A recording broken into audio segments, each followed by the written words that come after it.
Powerful SaaS storytelling is an art. It takes skill, creativity, and practice to master.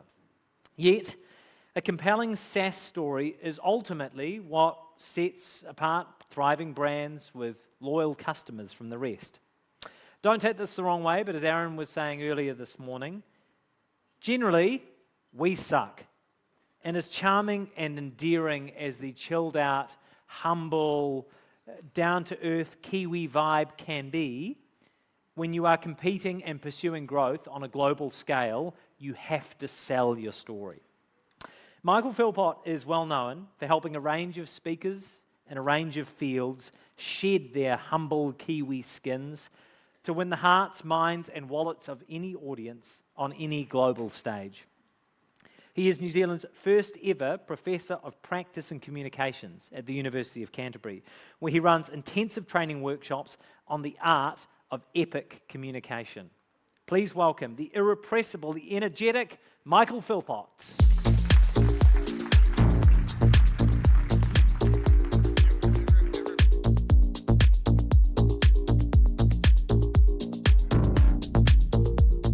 Thanks, Jack. Hey, everyone. Hi. Hey. So, who remembers the first presentation they had to deliver? Anyone? Yeah, a few of you. So I definitely remember mine. I was studying to become an outdoor adventure guide. That's me in the picture, if you're wondering. People confuse that. So we had to deliver 3 presentations, and it was kind of weird. Everyone rushed out and grabbed brochures on things like backpack equipment, mountain bikes, and the inner workings of ski bindings. It was some riveting stuff. And I remember all of the people saying how easy they thought it was going to be to just talk. But as soon as they started to read from those brochures, everyone in the room started to shuffle in their chairs. They were bored. And I noticed that the more the people shuffled in their chairs, the more visibly nervous the speaker became. Now, I could see that there was a gap between the person speaking and the people listening. And honestly, I was scared. I was literally petrified to get up and do what they were doing. And I knew that I had to try something different. So, my very first presentation that I ever delivered was on the fascinating subject of spontaneous human combustion and how hundreds of investigations into how a body catches on fire with no obvious external source of ignition, and how a body burns hotter and faster than can be done in a crematorium. And it worked. Everyone was engaged. My second presentation, well, that was on the subject of child pornography and pedophilia in Asian countries. Now, much like right now, everyone was quiet and focused, but everyone was staring me straight in the eye, unblinking. It was terrifying, but they were engaged. My third presentation, that was on the subject of male rape statistics in Australia, where at the time 1 in 13 reported cases were male. Again, everyone was quiet and focused, but this time all the women in the room staring me, unblinking in the eye, but all the men staring at their shoes the entire time I spoke, never once making eye contact with me. But again, they were focused. Now, I tried something different, and somewhere within those 3 presentations, I'd lightly touched on the surface of the secrets of the art of speaking, and I wanted to know what it was. 25 years later, I found the answer, and it was just 3 simple words. And I bet you'd love to know what they are. Imagine it though. Imagine if you knew the secrets to delivering a powerful SaaS story. Imagine if you magically woke up one morning and you could share your story on a podcast or a panel, or maybe you could weave your SaaS story into a sales meeting, or maybe you could deliver a powerful SaaS story up here on a big stage. How might that improve your business? How might that improve your life? Let's find out. Have a quick chat, 30 seconds, have a quick chat with the people around you. If you knew the secrets to delivering a powerful SaaS story, how might it improve your business or your life? 30 seconds, go. And pause, wherever you are, it's fine. And of course, take a moment, just thank the person you're just speaking with. Thank you, thank you, thank you, thank you. Thank the people you're just speaking with. Thank you. No? So, if you knew the secrets to delivering a powerful SaaS story, it'd be awesome, right? Maybe even life-changing. But the question has to be, is there a gap between where you are and where you could be? And raise your hand, who believes it might require some divine intervention to get from here to here? Anyone? Yeah, right? Like, I get that a lot. Oftentimes, people believe that speaking well is a gift, a God-given talent that you either have or you don't. And that reminds me of a story.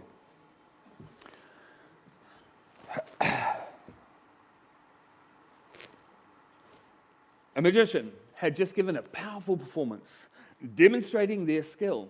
The crowd, that's you, roared with approval. Roared with approval. The king shouts out, "What a gift this woman has, a God-given talent."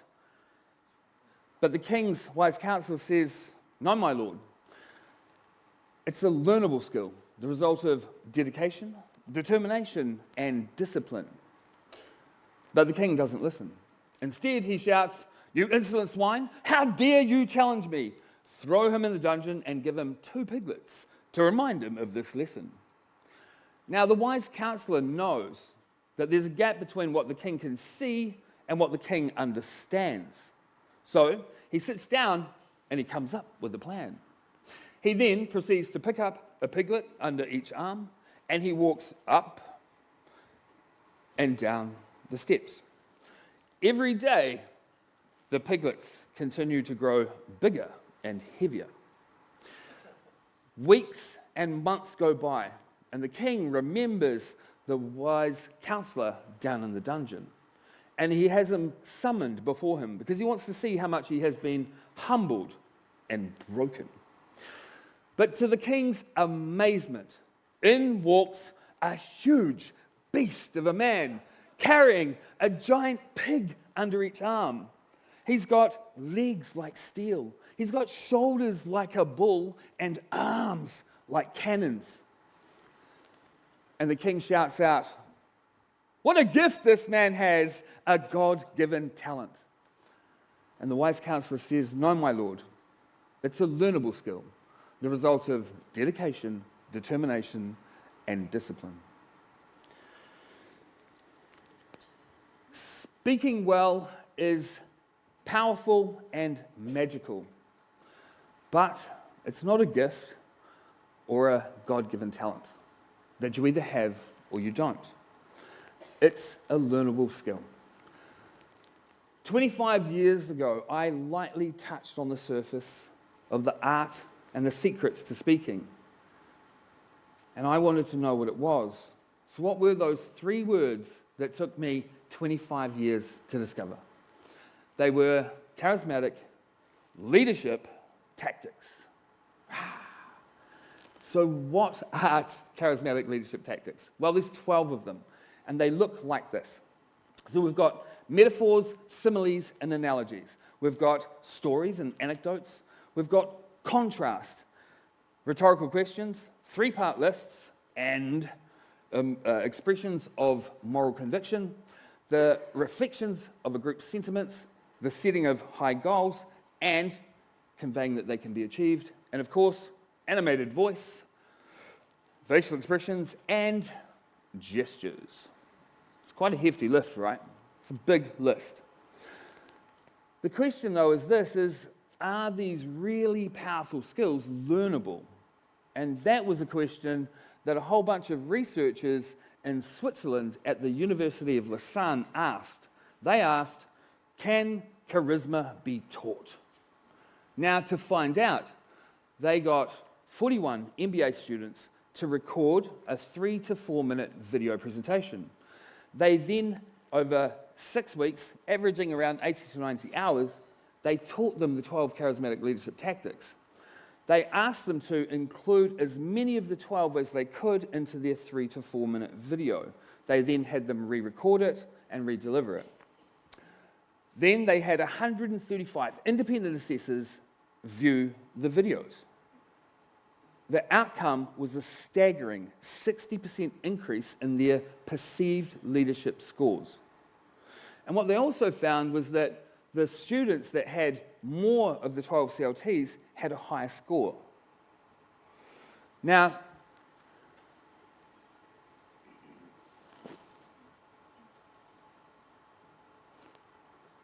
these 6 charismatic leadership tactics, we're actually going to be teaching in a workshop. There's a missing slide. We're going to be teaching in a workshop which is going to be hosted by Kiwi SAS. What date? May? What is that? 28th of May. On the 28th of May, we are running a workshop. And within that workshop, we're going to teach these 6 charismatic leadership tactics. We'll be teaching stories, anecdotes, contrasts, 3-part lists, animated voice, facial expressions, and gestures. Now, I can guarantee at the end of the day, when people leave that workshop, they will have the skills to become charismatic, influencing weapons, wielding a customer success story. But what's a customer success story? Let's have a look. This is, does anyone recognize who that is? Some of you might. Yeah, one, two. This is Edward Liebenberger, former director of digital at Jade Software Corporation. So Ed emailed me. He wanted some help. He wanted to stand out at a technical conference. He wanted to be different, and he wanted to be entertaining. But he had a problem with engagement, which was especially noticeable in the Q&A. So he told me that when the MC jumped up on stage and asked if there were any questions, he said that the room was like deathly silent. He told me you could hear a pin drop. Now, Ed knew that there was a gap between where he was and where he wanted to be. And he said it was painful because, well, he felt like he was just sucking at it. And he thought that it was a bit of a waste of time. But most of all, he was worried that Jade thought it was a waste of money. So we met, we sat down, and we came up with a plan. Ed added personal stories to his talk to create engagement with his audience. He also included vocal variation within his words, and he made his gestures bigger and friendlier. Before the Q&A, he also asked the audience to talk to each other about any questions they might have. Ed worked hard on the development of his talk. He spent over 65 hours in the background preparing for an 18-minute talk. So I spoke to Ed after he delivered that talk for the very first time, and he said the outcome was amazing. He said that when he finished speaking, the audience, that's you, roared with approval. Roared with approval.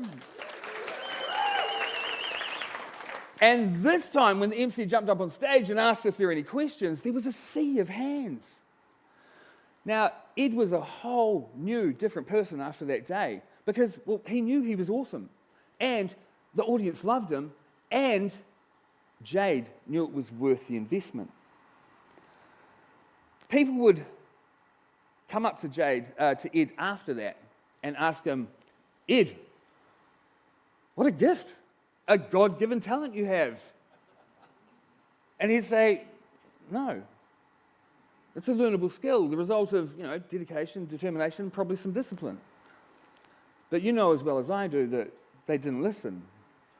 I said, what did you say? So I gave them your email. Now, in that story, if there was a hero and a guide, who do you think was the hero? Ed? Raise your hand. Ed? Was Ed the hero of that story? Or me? Right. Ed, right? Ed was the hero. Now, have a think about the work you do. Who's the hero of the stories you tell? Is it your leaders? Is it your team? Is it your sexy tech? Or is it your customer? One of the secrets to delivering a powerful SaaS story is to combine the 6 CLTs with a story that positions the customer as the hero, not your leaders, not your team, and not that sexy tech. So the question is how do we do that? Well, let's find out. We've got 10 minutes. Let's do one together. On your tables, there's a huge hunk of paper. Looks like an A5 from what I can see. Grab the A5 and we'll do one of these together. You'll need a pen, you'll need a piece of paper.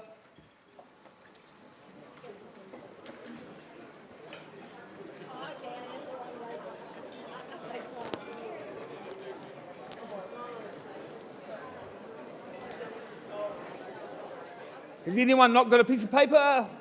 Everyone's got a piece of paper?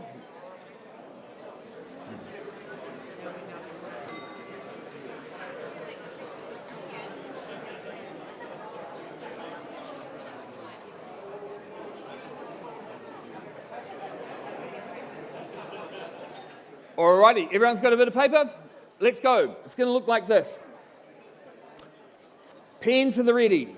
Paper to the ready. We're going to focus on the first part, 5-part model. This is the model we use to help customers build an epic story. So we start with the problem. So the question for you to consider is this one. What's a common problem that your customers have? Now, we've delivered this a bunch of times, and we run into kind of trouble with this question, like who's the customer? And I often think of it like this. If it was Virgin Airlines, who would they say is their customer? And generally, it's the people that get on the planes. That's our customer. So when you think of who's your customer, think of it in that way. What's a common problem that your customers have? Ed, for example, he said that he had a lack of engagement during the Q&A. Back to you. What's a common problem your customers have? You've got 2 whole minutes. Have a talk with the people around you and write down your answers. 2 minutes starts now. Go. Pause. Wherever you are is fine. Well done. Next one will be pain. So in New Zealand, in particular, I do a lot of pitching work. People actually suck at identifying the problem for a start, and they definitely suck at the pain. I like to think of problem and pain like you take a knife and you stick it in someone's ribs, and they're like, "Ow, that really hurt." And then you're like, twist it, and that's the pain. To the point where they're like, "It hurts so much, I'll pay you to take that out," right? But we don't do that. We have a tendency to be like, "Here's the solution." So identifying problem and pain helps to align with our customers. So pain. For Ed, how painful is this problem that you've identified? So choose one. I know you've written down a bunch. Choose one. How painful is this problem for your customer? So for Ed, he felt that he was sucking at it. That's a personal problem, right?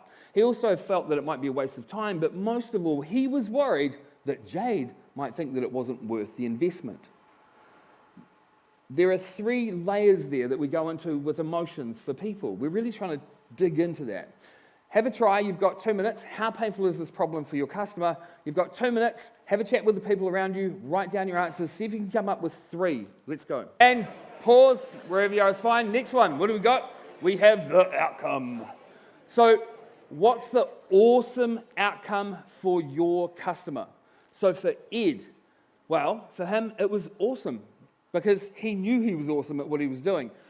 The audience loved it, and Jade knew it was worth it. Remain focused on your customer as the hero. So what is the awesome outcome for your customer? Same again, 2 minutes. Have a chat with the people around you and write down your answers. You want at least 3 if you can. Let's go. And pause wherever you are. It's fine. Last one. Action. So, if other people are struggling with this problem, what should they do? So Ed, for example, said, email Michael. Relatively straightforward, right? Like, it needs to be clean, but this is your CTA. If other people are struggling with this problem, what should they do? 2 minutes, I don't think you'll need all of them. Have a chat with the people around you, write down your answers, let's go. And pause wherever you are, it's fine. I got caught there talking. That was fun. So, pause wherever, it's fine, and well done, congratulations. You've just created the bones of a customer success story. Let's see if we can do interaction this time. Turn to the people around you and say, well done, well done, well done, well done, well done. Hey! Look at you getting better at audience engagement. So your task from here is very similar to that of the wise counselor in the dungeon. Take those little piglets of ideas that you've just written down, and each day carry them up and down the steps. As those ideas start to grow and get heavier, you will get stronger with your stories. So I guarantee that people are going to love the stories that you've created. The key from here is to work on them, build them out, but you want to create about 5 customer success stories. And each success story is generally a different industry that you're targeting. Yeah? So I would have a success story for tech, inspirational, aspirational speaking, sales.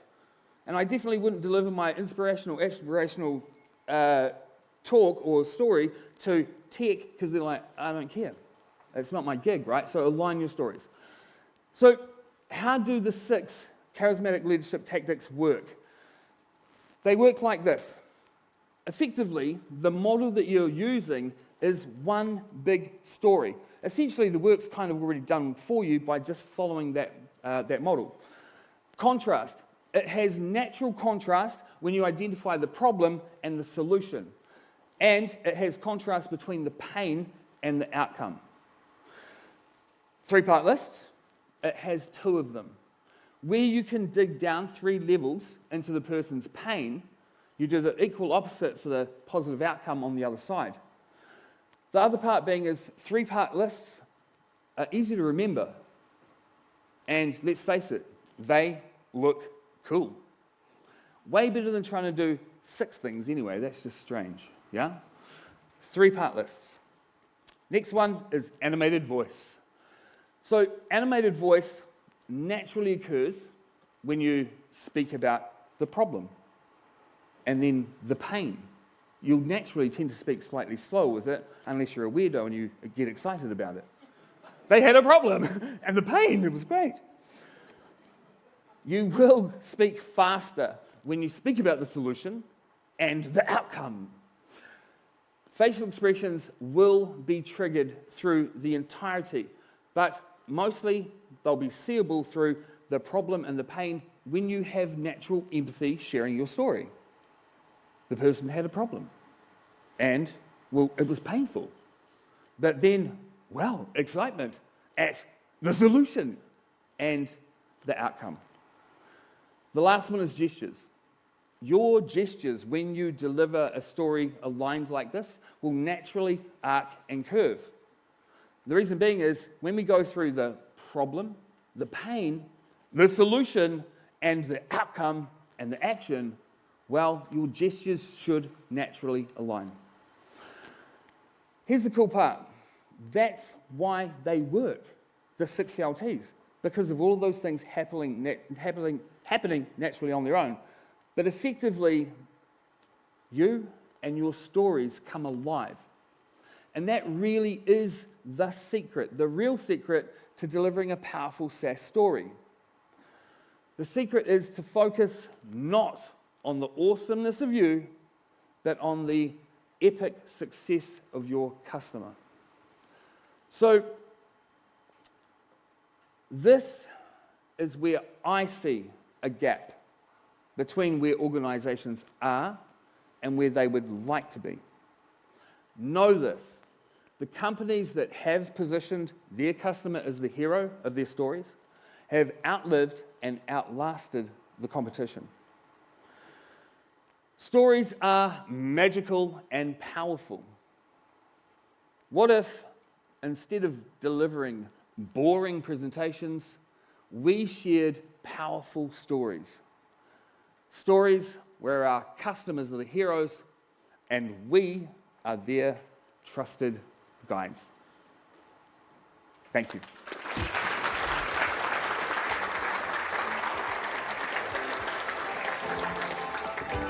Oh, here's Jack. Here's Jack. Hi, Jack. A question I like to ask people who are very strong public speakers is, what makes you nervous? You. Oh. you. Sharing the stage, actually. Honestly, sharing the stage makes me nervous. I have full control over what I'm doing. I have no idea what you're up to. Really? Yeah. So co-facilitation is one of the hardest things you can do, right? Like, absolutely. Because it's like a choreographed dance between two things, and if one's out of sync, you just notice it and it looks terrible. If you're co-presenting or co-pitching, you need to really practice that even more than the practice you would do for this. How do we assess our skills in selling? And that's not you. How do we assess our skills in selling?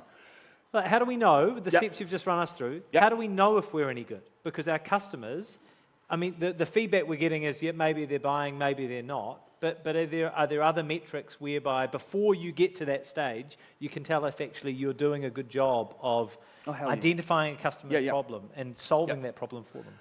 So there are multiple questions there. So I'll take one of them, which is, how do you know in the moment? We'll go that one, right? So while I was speaking, were you just like... I'm like that all the time. Yeah, okay. So ADHD. Yeah. So essentially, if you've got that engagement and that captured thing, and the person is like nodding and smiling, and they're just like mirroring what's happening, you know that your story's got them, right? But the key part being is, with those stories, the empathy is coming through. They literally, as I was talking to a table over here, they're like, do you like peek through my windows at night and stuff? Because you know something about me that other people don't know and understand. And you know that because you've fleshed that information from your clients, from your customers. They're telling you the problems all the time and the depth of them. You know, sometimes they're telling you that some of these problems might run into a breakdown in a marriage. You've got this wealth of information. So how do you know it's working? Well, people are just saying, shut up and take my money, essentially, effectively. But there's a level of trust built between you that you can't establish when you're selling hard selling, because this takes real empathy. Yeah. When we were running through the different strategies there, each of those separate parts, I think a lot of people in the room probably had a part when it came to actually identifying the customer problem. And in one sense, it sounds really simple, right? But in another, especially if you're someone who has founded a business, who has grown it to a certain degree, you are always focused on what you have to do. You're always focused on your inputs. So what would be your advice in getting better at that particular skill, at identifying a customer's problem? That's a really good question. For 11 years, we've been in business doing what we've been doing, right? And for a long time, I thought I knew what our customer's problem was. And one of the common ones would be, people around the world have a fear of speaking. Apparently, the fear is so strong that they would rather speak at the funeral, be in the casket at a funeral than speak at it. Now, for me, I thought, well, that's the problem, right? People just have a fear of speaking. It took me 11 years to figure out that they don't have a fear of speaking, they have a lack of skills. For you, for all of us, it's kind of like we think we know what the problem is, and we kind of pursue that thread and we pull on it and tug it. But we'll know if we've hit the nail in the right place because it just feels right. Like it feels so right. But as well as that, you'll start sharing that message and people are just like, you've got it. No. How do you suggest we develop these skills when pitching in a remote setting? How do you sell over Zoom? You need to stand, right? Stand. Not them. But when you present, you need to stand. So we just ran a group coaching session with 12 people online. So we did an in-person workshop. And the follow-up was to do online coaching. And we had them present the exact presentation they'd done live to all of their peers, recorded. We had them present it back over Zoom. they had more self-conscious struggle, red faces, and that kind of thing in their voice going on. They had more of that online than they did at all in person. So we know that impacts people a lot, that little dot on the screen. But what we do is we get them to stand and present. We get them to elevate their cameras so that their chin is up, because one, it helps so you look better. But two, I don't know about you, but I'm getting old, right? So I get these lines under my eyes, and if I lean my head down and I've got light behind me and my face is dark, I start to look like the Grim Reaper online. And people just, because it's all about building liking, trust, and respect. Yeah. And if people are looking at the Grim Reaper, it doesn't matter what you're saying. They're just like, I don't know. Bye now. Yeah. I've got this great story about Ed. So it doesn't kind of cut through. So if we can elevate that, get ourselves positioned upwards, it lifts our chest for a start, right? It also allows our hands to move more. But what people don't realize is when you're presenting online, you are presenting no different to as if you were here on the stage. Yeah. And you have to treat it that way. But people won't. I've seen a minister speak online to an aerospace tech summit, and we were just listening to her whilst watching up her nose the entire time. So even at the high levels within New Zealand, we're still not doing it well. And we can raise that bar just by doing little tools. Grab a chair, stick it on the table, put your laptop on top of it. There you go. Problem solved. And you know what? I'm going to add to that. Get one of those ring lights. It just makes you look so much better. Yeah. Like, someone who interviews people remotely all the time, it looks so much better if you can do that. Yeah. And you can double down. You use it for makeup as well. Right? Oh, of course. I mean, is it tax deductible if we do that? Yeah, it is 100%. Hey, thank you. That was amazing. Really, really, really energizing. Won't you join me in thanking Michael Philpott? Thanks, everyone.